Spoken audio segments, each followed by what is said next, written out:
Hai adik-adik pelajar dimanapun Anda berada, di dalam bukunya yang berjudul Principia, yang terbit tahun 1687, Isaac Newton menjelaskan 3 hukum mengenai gerak.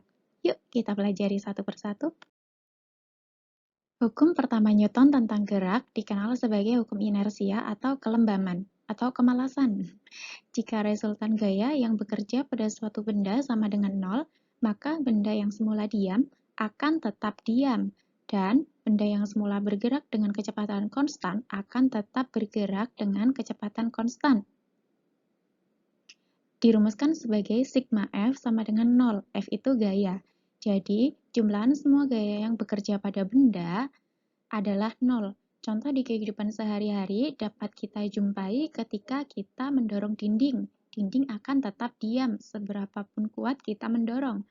Nah, contoh lainnya adalah coba bayangkan ketika kita naik bus, kemudian tiba-tiba direm. Maka kita akan terdorong ke depan karena kita berusaha mempertahankan posisi bergerak kita. Lanjut ke hukum kedua Newton tentang gerak.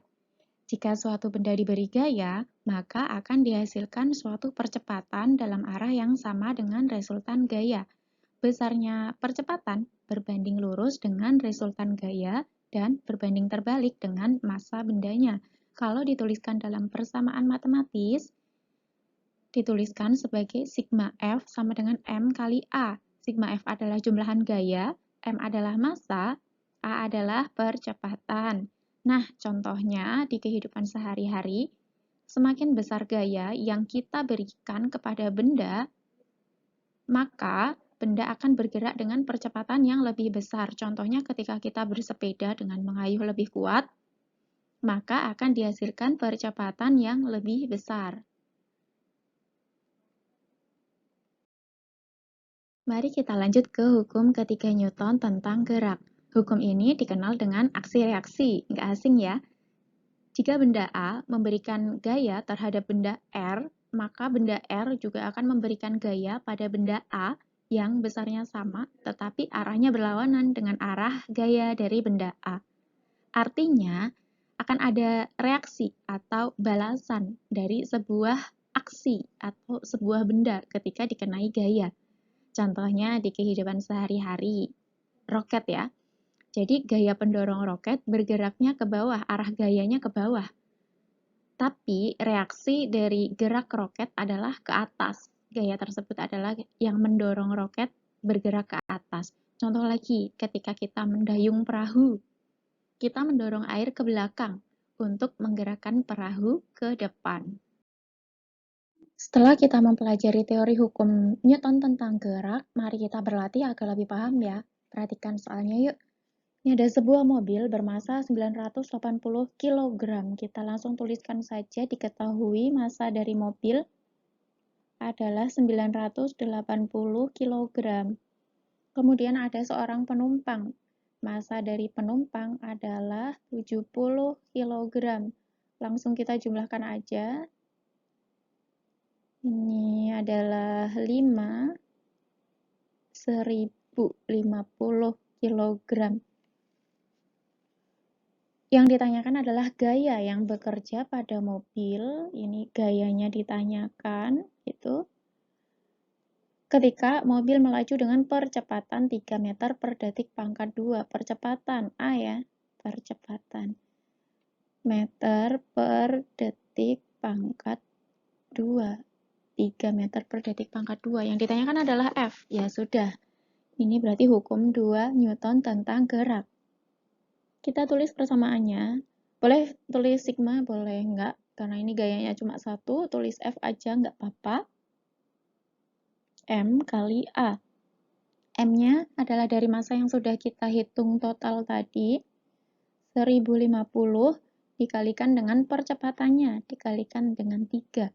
Maka diperoleh hasil 3150 Newton. Satuan dari gaya adalah Newton.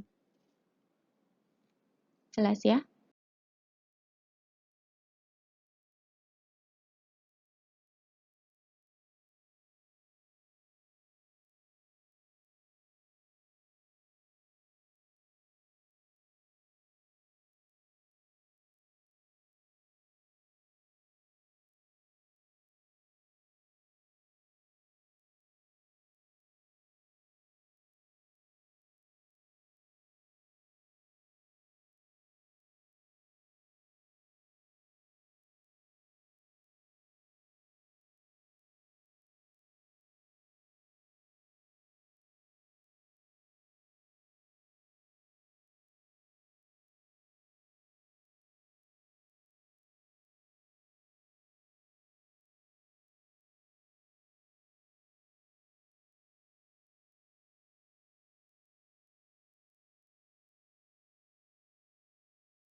Sudah paham ya untuk contoh soal yang pertama dan kedua tadi? Nah, untuk soal yang ketiga, silakan kalian coba sendiri. Caranya adalah sama, ini menggunakan hukum 2 Newton tentang gerak. Terus ada juga kaitannya dengan hukum 3, bahwa nanti gaya normal adalah gaya yang tegak lurus dengan bidang itu sama besarnya dengan gaya berat gitu. Nah, nanti disilakan ditinjau untuk benda 1 dan benda 2. Baru kemudian ketemu jawabannya untuk besarnya tegangan tali penghubung antara dua buah benda ini. Jadi anggap aja ini dua buah benda diletakkan di lantai yang licin ya. Nah, saya kasih tahu untuk jawabannya nanti 16 Newton. Silakan langkah-langkahnya kerjakan sendiri ya.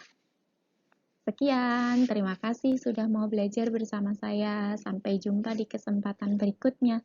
See ya!